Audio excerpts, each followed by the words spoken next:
Hello, good evening. A very warm welcome to the program organized by IRIA and IMA on this very relevant social cause. I mean, there are certain minorities, sexual minorities, which are facing a lot of backwardness, awkwardness, and various other problems, legal, social, medical, everywhere. That is why we don't see them in the foreground. They are always marginalized. So even in the medical circles, we find that their problems are not addressed because of the lack of awareness, even among doctors. We don't know what is happening to these persons as citizens of India, as recognized recently by the Supreme Court judgment.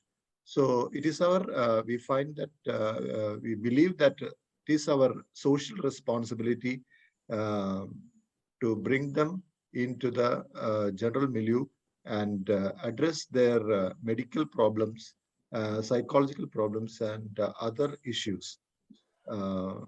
So we have with us an eminent speaker who is well suited to address the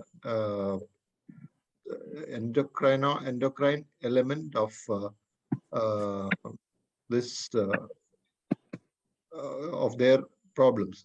So as you know, it's not just a psychological issue. There are physical problems, and many of these problems are related to the hormones. So so we have with us the eminent speaker, Dr. Nisha, from Amrita Institute of Medical Sciences, Kochi, to enlighten us with the endocrine aspect of this issue. I invite Dr. Soni to introduce the speaker. Thank you, sir. Greetings to one and all. A very warm welcome to the second day of the series webinar by IRIA and IMA, which is intending to provide a better or improved healthcare access for the transgender and sexual minorities. As such, endocrinology of transgender medicine is a very relevant yet under-discussed and untrained area.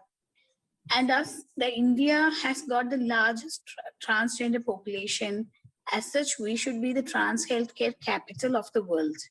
And with the progressive legislations world in our community, transgenders are considered as a third generation. And so we are putting in greater and greater efforts to give them the quality of healthcare, which are in accordance with their needs. And this endocrinology of transgender medicine has got a huge momentum. And today we are blessed to have with us the most respected Dr. Nisha Bhavani, Professor Endocrinology Department, Amrita Institute of Medical Sciences, Kochi. And it is my pleasure to introduce her to this gathering. She completed her MBBS from the Government Medical College Trivandrum, passing out as the best outgoing student of Kerala University. She did her MD in General Medicine also from the Government Medical College Trivandrum, and her DNB in Endocrinology from the Amrita Institute of Medical Sciences, Cochin. She also has a fellowship in Pediatric Endocrinology from the Children's Hospital, Westmead, Sydney, Australia. And she also has 3 prestigious research awards. And she is thus the best or apt person to talk to us on this topic today.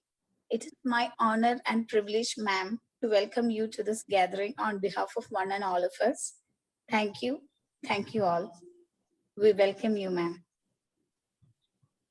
Thank you, Dr. Soni and Dr. Rajesh, for that warm welcome.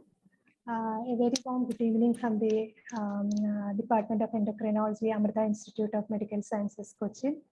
Am I audible and are my slides visible? Yes, Nisha, carry on. Okay, thank you. So at the outset, I will thank all the organizers, IMA and the IRIA and others for giving me an opportunity to talk about endocrinology of transgender medicine before this August audience.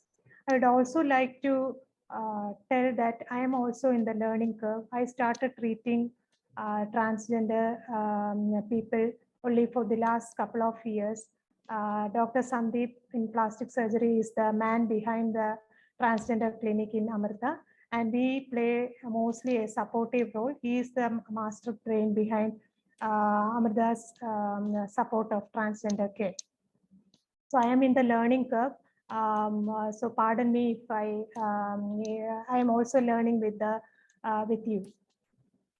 So I thought from an endocrinology point of view, we have to know how sex differentiation occurs before going into gender. So when we tell somebody is a male, his chromosomes will be 46XY, the gonads will be testis, his internal genitalia will be the vas, epididymis, prostate, the seminal vesicles. He will not have an uterus. The testis produce testosterone, which gets converted to dihydrotestosterone, and the person will look like a male externally. That is, he is a phenotypical male. Whereas females have 46XX chromosome, they have ovaries, they have uterus, the ovaries produce estrogen and progesterone, and they look like a female. So all the things are different. But if you see from an embryological point of view, it is the chromosomal sex which determines the gonadal sex, and the gonadal sex which determines the phenotypic sex. But everything started with a single cell, the embryo. So in the embryo, initially at 6 weeks, there is the undifferentiated gonad. And this gonad, in the presence of SRY gene in the XY, in the Y chromosome contains the SRY gene, which dictates the gonad to become the testis. So this testis has got Sertoli cells and Leydig cells. The Sertoli cells produce anti-Mullerian hormone, which cause Mullerian regression. So the Mullerian structures are the uterus and the vagina. So when the testis produce AMH, the uterus and the vagina gets regressed. And the Leydig cells of the testis produce testosterone, which makes the internal genitalia male. And this testosterone gets converted to dihydrotestosterone, which makes the external genitalia look like a male. In the absence of the SRY gene, when there is XX or XO, when there is no SRY gene, the default development is ovary. There are some genes which positively influence ovarian development, but in the absence of SRY, mostly it will develop as an ovary. So since ovaries don't have Leydig cells and Sertoli cells, they don't secrete AMH, so uterus will be present, the Mullerian structures will be present, and there is no testosterone which is produced in huge amounts, and therefore the external genitalia will look like a female. So the default development is female. When there is a Y chromosome and the SRY dictates the development of the testis and testosterone and AMH, that is what determines the male and the female. But according to the phenotypic sex, that is what you look like externally, the gender is assigned at birth. So someone who looks like a male is assigned a male sex at birth, and someone who looks like a female is assigned female sex at birth. But sometimes there is a misalignment between this assigned gender at birth and the perceived gender. The person perceives the gender as different from what he has been assigned based on the phenotypic sex. That is what is called gender dysphoria. And it is thought that the gender determining genes are expressed in the brain much before the SRY starts acting. So gender is thought to have, it is not well proven, but it is thought to have a different origin in the brain than the sex determination. So that is why gender dysphoria is a biological disease, and that is why the gender incongruent people are vehemently opposing the inclusion of gender incongruence in the mental health disorder or in the DSM, and therefore the World Health Organization has included them in the vast topic as abnormalities of sexual health or like disorders of sexual health. So, and there are other factors which tell us that it is a biological disease. In patients with disorder of sexual differentiation, for example, there may be a permutation combination of the chromosome, gonad, and external and internal genitalia. Classical example, the commonest example is congenital adrenal hyperplasia. Chromosome is XX, they have uterus, they have ovaries, they produce estrogen, progesterone, but what happens? Testosterone is coming from the adrenals, and this testosterone will masculinize the external genitalia. So child will externally look like a male, but internally everything will be a female. So, but so that is that can happen. And even though most DSDs don't present with gender dysphoria is much common in individuals with DSD. And if you take fraternal twins, they have a lesser incidence of transgender concordance than identical twins. To identical twins, the concordance rate is as high as 30 to 40% for transgender concordance. And then if you take the brain of transgender women and a cisgender women, it differs. The transgender women brain looks more like a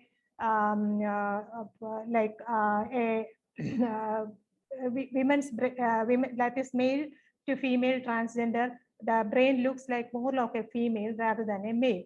And it is also influenced by the prenatal androgen exposure. For example, in the previous example, in CAH, there is a lot of testosterone which is coming from the adrenals, and the baby's brain is exposed to these androgens. So the brain will, so that's why the CAH babies will be mostly tomboyish. They will be playing with buses and vehicles rather than with dolls. But then studies have shown that rather than gender identity, they tend to affect gender behavior and sexual orientation. But having said that, most DSPs will conform to the gender assigned at birth. It is more common than in the general population. So the next few slides, I will be talking about hormone replacement therapy in transgenders. It is taken mainly based on Endocrine Society guidelines and WPATH guidelines and up to date. So when a person comes for treatment to us, the most important thing is that it should be a multidisciplinary care team should take care of the patient. We can't sit in a private practice and treat them because you need the support of the mental health specialist, the surgeon, the social worker. Everyone needs to be included in the care team.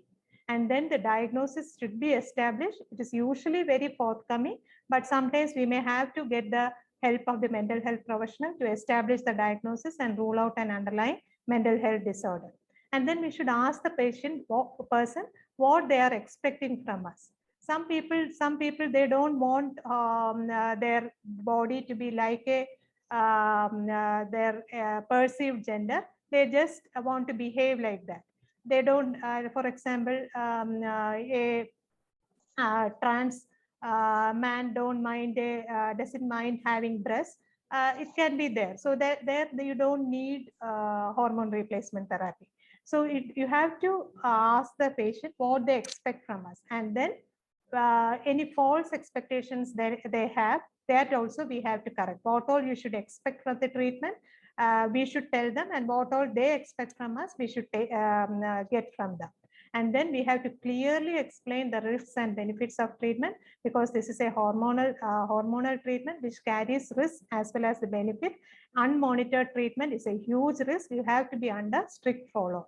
And then future fertility options need to be discussed, because it is partly hormone replacement therapy. It will lead to mostly at least partly irreversible loss of fertility, and therefore sperm preservation or embryo preservation or oocyte preservation, etc., have to be explained.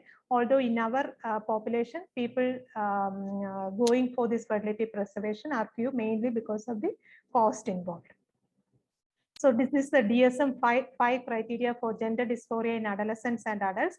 At least 2 of these characters should be present for minimum 6 months. That is a marked incongruence between one's experienced gender and one's own primary or secondary sex characteristic. Strong desire to get rid of their own primary or secondary sex characteristic.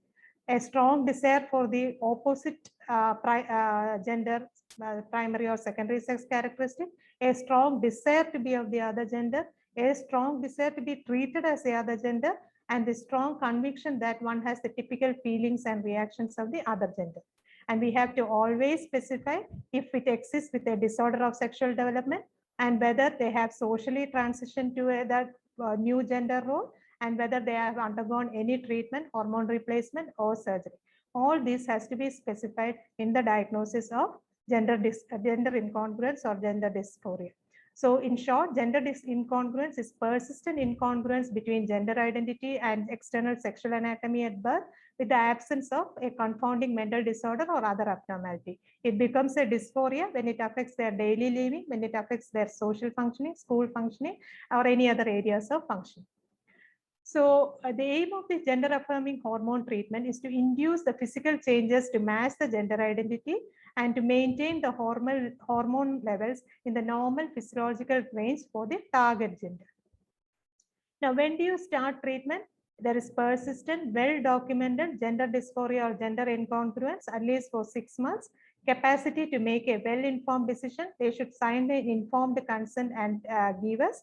Relevant medical or mental health issues are well controlled and they have attained the minimum age. Depends on the country. In our age, 14 to 16 years or 18 years is sometimes taken as the minimum age for cross hormone therapy.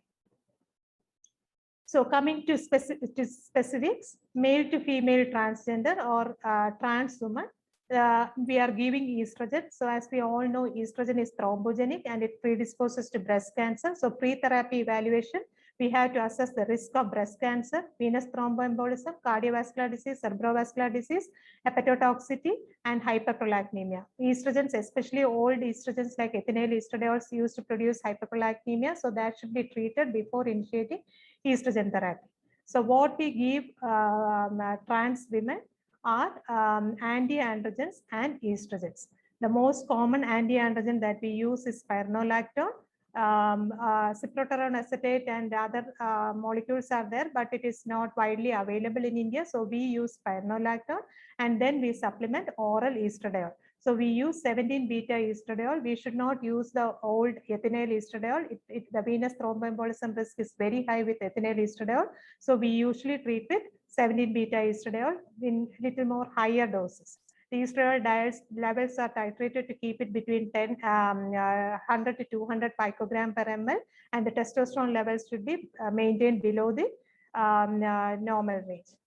The estrogen doses can be reduced after gonadectomy or if the patient is on GnRH analogs, which suppress the LH and FSH and therefore suppress the hormonal production from the testes. Anti-androgens can be discontinued after gonadectomy. Ethinyl estradiol should not be used. If with spironolactone and estrogen, the desired effects are not attained, we can add a GnRH agonist to suppress the pituitary LH and FSH, which will in turn suppress the hormonal production from the testes. So the goal is to maintain feminization, reduce male secondary sex characters. Some factors are irreversible, like the greater height, size, shape, and shape of hands, feet, jaws. It cannot be reversed. Voice to some extent cannot be reversed, but then speech therapy is very important. And there are our ENT surgeon do a very good job of changing the voice. Hair removal with laser and electrolysis may be required other than hormone replacement.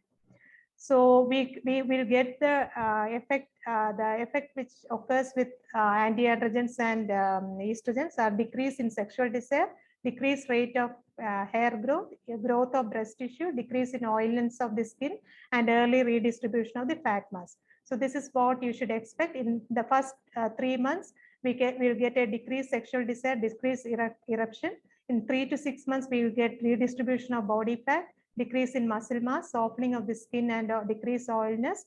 increase in breast growth, which will reach maximum by 2 years, decrease in testicular volume, and decrease in terminal hair growth will occur late. Voice may not change unless some other interventions are done. Now, coming to the adverse effects, very high risk of thromboembolic disease and moderate risk of coronary artery disease, cerebrovascular disease, cholelithiasis, and hypertriglyceridemia. Venous thromboembolism, twofold increased risk in the first year of therapy, but as the duration of therapy increases, the risk increases to as high as 16-fold increased risk of venous thromboembolism. Mainly with this data was with the use of old ethinyl estradiol. We no longer use ethinyl estradiol. We use 17-beta estradiol, which has got less thrombogenic effect than ethinyl estradiol. So the new data is yet to come. More predisposition to venous thromboembolism if patients are immobilized after surgery, if they smoke or they have a clotting disorder. And therefore, any surgery they are going to undertake, like feminization surgery or any other surgery, the estrogen should be stopped 2 to 4 weeks prior, and it can be resumed after 4 to 6 weeks after surgery. The data on cardiovascular disease is confounding. Some studies have shown increased risk, some studies haven't. What we have to do is we have to control the risk factors like dyslipidemia, diabetes, obesity. Higher triglyceride is very common. The mortality is high, but it is mainly due to sexually transmitted disorders, suicide, cardiovascular disease, because the data is little old. Now that more with the modern treatment, we'll have to wait and see whether the mortality is high. Now, they are also more predisposed to tumors. Prolactinoma, as I said, ethinyl estradiol can predispose to high prolactin. Breast cancer, the risk factor for breast cancer is low androgen level and high estrogen exposure. That is what we do for these trans women, and they follow the pattern of male breast cancer, which is more aggressive than female breast cancer. Prostate, in most, even if we do corrective surgery, prostate will be retained, and therefore prostate cancer can occur. So prostate cancer should be screened for. Hypogonadism does not protect them from prostate cancer, and meningiomas are also shown to be have a higher incidence in trans women. So you have to, because of all these side effects, we have to monitor these patients every 3 months the first year, every 6 months thereafter. As I said, testosterone should be low. Estradiol should not exceed the maximum of 200. When patients are on spironolactone, they have the risk of developing hyperkalemia. LFT needs to be monitored, and metabolic parameters, fasting blood glucose, blood pressure, lipids, everything needs to be monitored, and cancer screening. If patients are opting not to be on hormone therapy, then risk for osteoporosis is there, that has to be assessed. Now, coming to female to male or trans men, we treat them with testosterone. They don't need anti-estrogens. We don't have good anti-estrogens. That is another problem, but they do very well with testosterone alone. We start with a small dose, either weekly or every 2 weeks. And once they are on a full dose, we can transfer them to long-acting testosterone antagonist, 1000 milligram every 3 months. Which is much more stable than the weekly or 2 weekly preparations or monthly preparations. And doses are adjusted to keep the normal range of testosterone between 3 and 10 nanogram per ml. The goal is to stop menstruation, induce virilization, induce male pattern of facial hair and sexual hair, change voice, and get male physical contours. And we do get these effects. We get male pattern hair growth in the face and the chest and body, increase in lean body mass, muscle mass, and fat mass, and the larynx will become prominent. Clitoral enlargement will be there, and there will be an increase in sexual desire.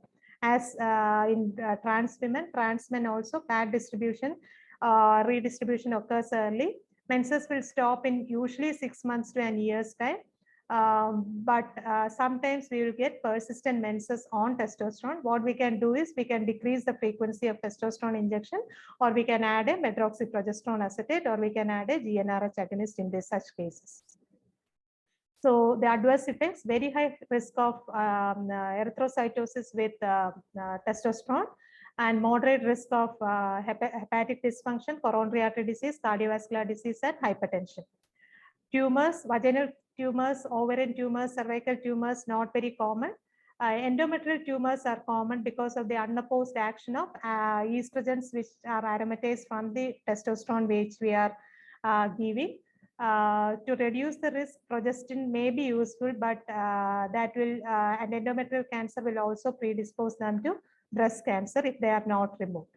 So breast cancer will occur if the residual breast tissue after mastectomy can occur.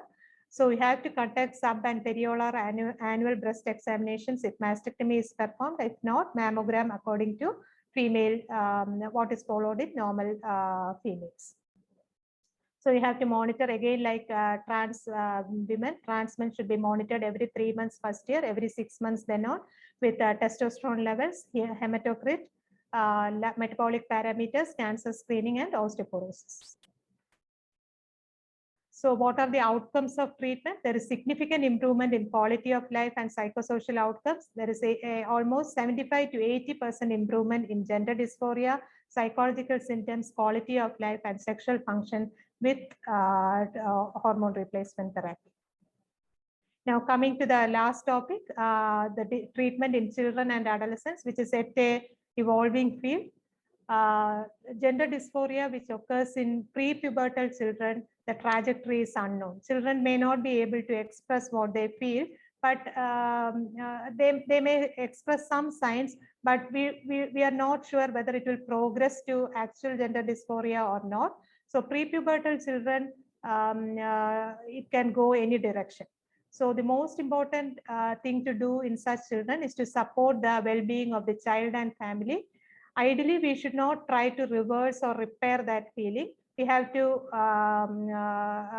there are advocates of supporting this gender dysphoria in prepubertal children.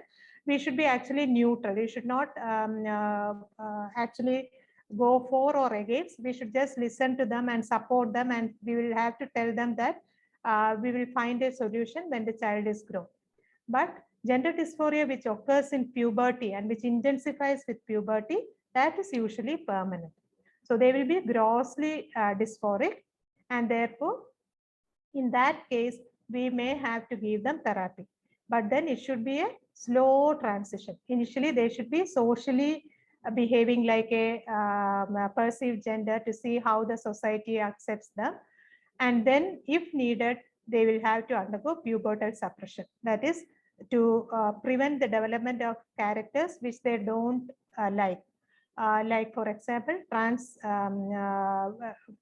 women, like male to female, we can give GnRH agonists and to support the suppress the puberty so that they don't develop testicular enlargement, penile enlargement, voice change, etc. So that future therapy will also be significantly better if we suppress the puberty till the age they become mature enough to take their own decision. So in US, the minimum age is 16 years for cross hormone therapy. In India, there is no legal, there is no legal age for cross hormone sex therapy as far as I know. But people, we have to have a if we feel that these adolescents are grossly dysphoric and we have to support them, we can have a multidisciplinary team meeting. We can get everything documented. If everyone agrees, we can start them on pubertal suppression therapy and then cross hormone therapy at 14 to 16 years of age. Usually that is the age when children come to us. 14. Luckily, we have I have not personally encountered children less than 14 years with gender dysphoria. Probably because the parents don't take them, don't bring them to us. But the disadvantages are there. We are suppressing the hormones at a time when they need to peak. Therefore, their bones may become weak and they're predisposed to fractures. The fertility may become compromised. We don't know what the effect is of pubertal suppression on the brain. GnRH analogs have their own side effects, and because of decreased hormones, there can be hot flushes, fatigue, and mood alterations. So to take home, what we have to understand is that HRT has got both benefits and risks. When given under medical supervision, the benefits outweigh the risk, but the risks outweigh the benefits if they are taken without medical supervision. Documentation is very important. Multidisciplinary team is a must. We can't treat them alone. And acceptance by family and society is the key for the betterment of this transgender population. Thank you for the patient listening. Thank you so much, ma'am. That was a very clear and that was catching our attention throughout. A few questions have arisen, like, what are the common guidelines for the hormone therapy? I think I have already alluded that in the talk. That was included and that came up as a question. One was, how does the spironolactone works for transgenders and what are the effects? Which was also kind of. Yeah, it is an anti-androgen. It decreases the production of testosterone. It interferes with the action of testosterone. So it is an anti-androgen, spironolactone, and it has got like mineralocorticoid activity also. So that is what which produces the side effect of hyperkalemia and low BP, hypotension. Hypotension and hyperkalemia are the side effects of spironolactone, and the effects which we are giving is it's for anti-androgen effect. Nisha, recently news came in the paper that a boy who had undergone training for commercial pilot training, he was a transgender, who was taking hormone replacement therapy. He was denied job opportunity because of the hormone replacement therapy, apparently. Does it actually affect the prospects of a pilot or some? I think it must be because estrogen is pro-thrombotic, so hypoxia will predispose to thrombosis, and long flights and immobilization may predispose to thrombosis. That must be the reason. That is what I presume. High altitude is a predisposing factor to thrombosis. Thank you. Hi, Dr. Nisha. Dr. Praveen here. Hi. Actually, this pilot issue, it has been taken up by the legal service authority recently, and some more clarity has been brought out. But I think, like as you said, there may be medical reasons also behind this, which was not being discussed in the meetings which at least I attended in this particular case. I think the medical fraternity should be putting that also forward, not to keep him away from the job, but at least to keep him more aware about the risk of being a pilot and what all care has to be taken, isn't it? Sir, actually, it's a trans male or a trans female? It's a trans male. It's a trans man, actually. Trans man. So it is testosterone injection. Yeah. Again, so testosterone can produce thrombocytosis, which hypoxia is again a risk factor for thrombocytosis. That must be one reason. I'm not sure. Both are risk factors. In countries, there is no restriction. In most of the countries, there is no restriction. And during his flying school, there was no restriction for admission to. Okay. But I think these are all valid points which we can put forward. So students who are joining flying school can actually be aware about what their health risks are. And not for denying job, but still on a health background. Dr. Nisha, actually, I had another question. For example, a female to male who has not undergone any surgery where gonads have been removed or anything, but on hormone replacement. Later, at some point, if the partner would like to have a child, then will he be able to bear a child by stopping the hormone for some time or some assisted reproductive technology or whatever? Because uterus is there, gonads are still. What would be the situation? Yeah, actually, it is only partly irreversible, especially if the uterus and the ovaries are there and we are giving testosterone. After some time, we stop testosterone. then the ovaries will again restart their function. But then it may not be optimally functioning like before treatment, but at least part function will be there. This very often happens in some androgen producing tumors and all will be there in ladies. They behave exactly like this. They will have testosterone coming from some androgen like adrenals or something, and then they will develop a polycystic ovary like picture where they have all this hair growth, everything. And then when we remove the tumor, the androgens are down. They will restore their fertility. It depends on probably the duration. A long-term suppression of ovarian hormones and testosterone therapy may have some irreversible effect. So that is why we always tell them to preserve their oocyte or embryo, but then that is very difficult. Sperm banking is very can be easily done if you have money, but oocyte preservation is still not very commonly done. It's usually embryo preservation which is more better outcomes than oocyte preservation. So basically, if a trans couple would like to have a child, it has to be planned much before any radical treatment has been taken. Yes, definitely. Before hormone therapy, we always tell them to preserve, but then because of the cost involved, whomever I have treated, they have said no. Nobody from whom I have treated have opted for fertility preservation. But this is the only option where a trans man can actually get pregnant at times. Yeah. Because why I'm asking was because there have been legal issues again coming up, which is sub judice, like maternity benefit for men, because once they are trans men, they are already with an identity, their identity is man. So law don't give a maternity benefit for a man for being pregnant.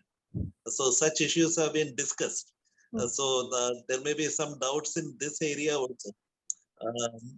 If a trans man can actually get pregnant, then definitely law also has to look into that area too. Yeah, because this gender thing is irrespective of the presence of uterus or ovary or testis or that, what they perceive is the main thing. So they should be they can become pregnant and they can be trans man. So there is no issue with that. Okay, thank you. The question: how severe would be the mood swings and mental health issues secondary to HRT? Actually, psychological outcomes are much better after hormone replacement therapy. Only thing, this testosterone we are giving because this antagonite is a little bit expensive. We are usually giving monthly injections. So the profile is not a smooth profile. It will have peaks and troughs of the testosterone levels. So there you can get mood fluctuations. Otherwise, because of the gender like affirming therapy, their psychosocial outcomes are very good actually. It improves by 75 to 80%. Someone wants to know the cost of the HRT. Spironolactone and ethinyl estradiol doesn't cost much. Monthly cost may come to around maybe 1,500 or 2,000 rupees. And injection testosterone also monthly injection that will come only to around 200 to 300. The cost comes in the monitoring.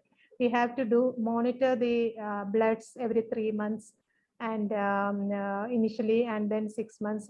So there comes the cost. And the GnRH agonists, they are very expensive. GnRH agonists cost monthly 4,000 rupees. Or once in 3 months, it will cost 12,000 rupees. The ordinary HRT and spironolactone, 17-beta estradiol and testosterone are less expensive. Ideal estrogen preparation is actually a estrogen patch, which is very expensive and which is not easily available in India. It has become, we are starting to get it, but not easily available. That is expensive. After the initial treatment, say for 1 year or so, in both trans men and trans women, does the frequency and dose for maintenance change? Any tapering happens or continue with the same? Tapering happens after gonadectomy. Like when they, especially in trans women, after gonadectomy, the effect of testosterone is gone, so antiandrogens can be stopped, and estrogen can be given only at maintenance levels, like 2 mg per day will be enough. Otherwise, in the presence of testosterone, they will require 4 mg, 6 mg, like high doses. Any legal procedure to be followed prior to starting HRT, apart from the consent? Consent, and mental health professional should certify that he is in a normal mental capacity to give consent. That's all, nothing. Medically, we look for any contraindications for hormone replacement therapy. That's all, nothing legally. Nowadays, it is not required. Previously, when the court hasn't interfered, we used to ask them to get a legal backup from a court that this is allowed. But after Supreme Court has told that that should be the standard of care has been implemented, no longer legal backup is required. One another question is adoption legally valid for trans couple, permitted for trans couple? It's a legal question. I don't know. Yeah, maybe. They're legal.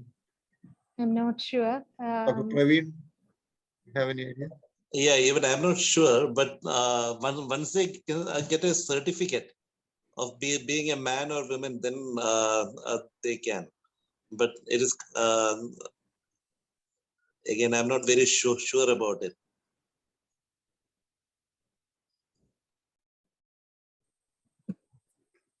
How long can be the HRT continued if the person is not going for gonadectomy? What is the end point? Nobody knows. Usually in trans women, if without gonadectomy, you are telling me. Without gonadectomy is the question. Yeah, Without gonadectomy means as long as they want to continue or some side effects occur, probably we will have to continue without gonadectomy. Otherwise, they will get the primary sex characters. I mean, the gender assigned at birth, those characters will appear. But estrogen in old age has got, as we know, has got side effects. So longer duration, the risk becomes more. Actually, in postmenopausal hormone therapy in the world, Women Health Initiative study and the HER study and all, the risk was more in the first year after menopause, and then the risk decreased as years have gone by. But here it was the reverse. First year, the risk is lowest, but as the duration of therapy increases, the risk of venous thromboembolism increases hugely. So probably we'll have to stop at some point to avoid the risk.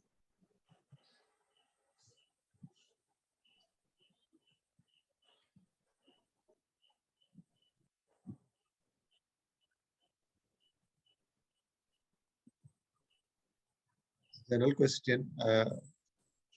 What do you think determines gender more? Is it the neurological milieu or the hormonal? Difficult to answer. Both play a role. Brain is more important than hormone cycle. But hormones are mainly for the physical changes. What they perceive is what the brain dictates.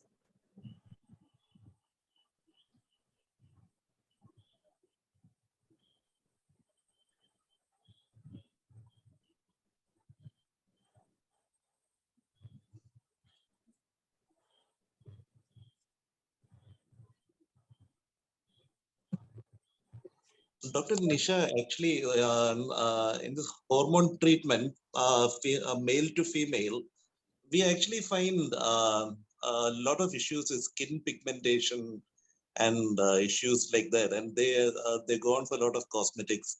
Is it actually there, or is it because of some other reason, or just hormone replacement? Hyperpigmentation, personally, I haven't read and I haven't encountered that issue. It is mainly because of the hair they have, and they the male pattern hair, which makes them little pigmented in the areas where hair is grown. So they are very concerned about that. So they mostly go for laser and electrolysis and all. Otherwise, hyperpigmentation, I don't know whether it is common. I haven't encountered. And my literature search also, I have not. I don't remember reading. I think lot of misconceptions and a lot of issues with the whole thing is there. Thank you, ma'am. Thank you. I have actually put something in the chat box. I just typed it regarding the adoption law. The third gender actually can adopt according to some section, but if they are identified as being men and women, in that case. But again, in Kerala, at least, I'm sure nothing of that sort has happened so far. In India, I don't know, because most often when the adoption happens, it is in the best interest of the child. The adoption is being done. It's not the best interest of the parents or the prospective parents. So when there is a bigger queue for adoption, the best interest of the child is being given more weightage. When such a thing happens, practically, a trans couple may not be able to adopt a child in the given current scenario. But human right angle, gender-based discrimination cannot be done. If they have actually undergone all the legal procedures and they're married legally, then human right wise also they should be allowed to adopt a child if all other parameters come.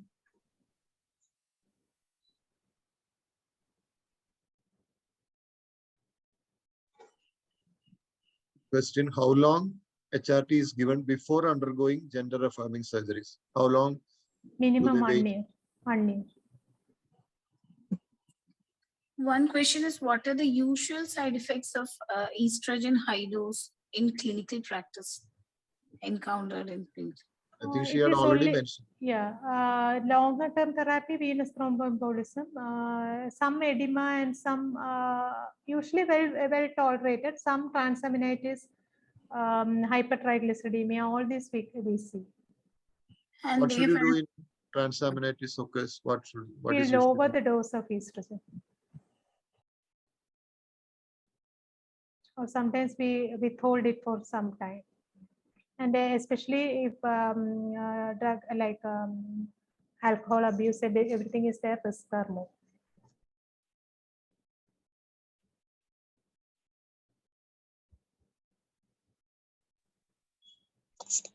I think one point which you had brought was that, which even many of the doctors, I didn't know about it, that GnRH analog for pubertal age, 14 to 16. Probably if the parents are more aware about the situation, then probably I think that would be a better option than moving forward and later they end up in school dropout, college dropout, then end up in some other stream. So that would be better. And what do you think the role of pediatricians would be in this area? Because at this particular age, for like even for a cold or fever, parents take their child to a pediatrician. So pediatrician is one area, and then school counselor or a school teacher is another point of contact. So what's your take in it? Whether how we can intervene?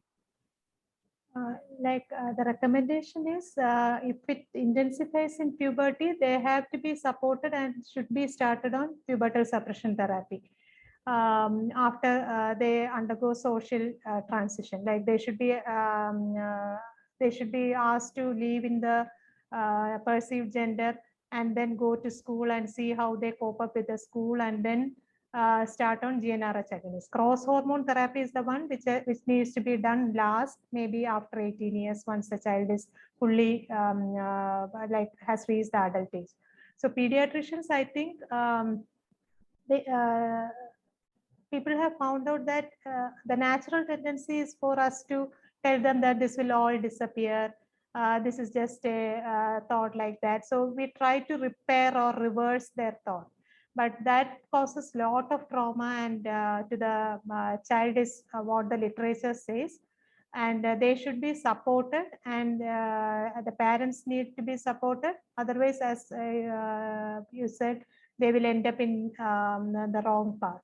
So once the family, we should support the family, support the child, and tell them that this is actually a biological disease which has treatment, and in the future the society is going to accept that. It's only a matter of time before it becomes the norm. So we should be taking that stand is what the literature says. As a parent, I don't know if my child tells like that. I don't know. We'll have to, our mentality has to change.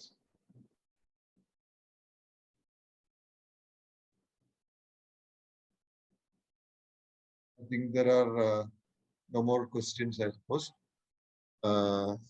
And maybe we can wind up today's program. It was a wonderful presentation by thank you, Dr. Nisha. You asked why Radiology Association is involved in a relatively unrelated topic.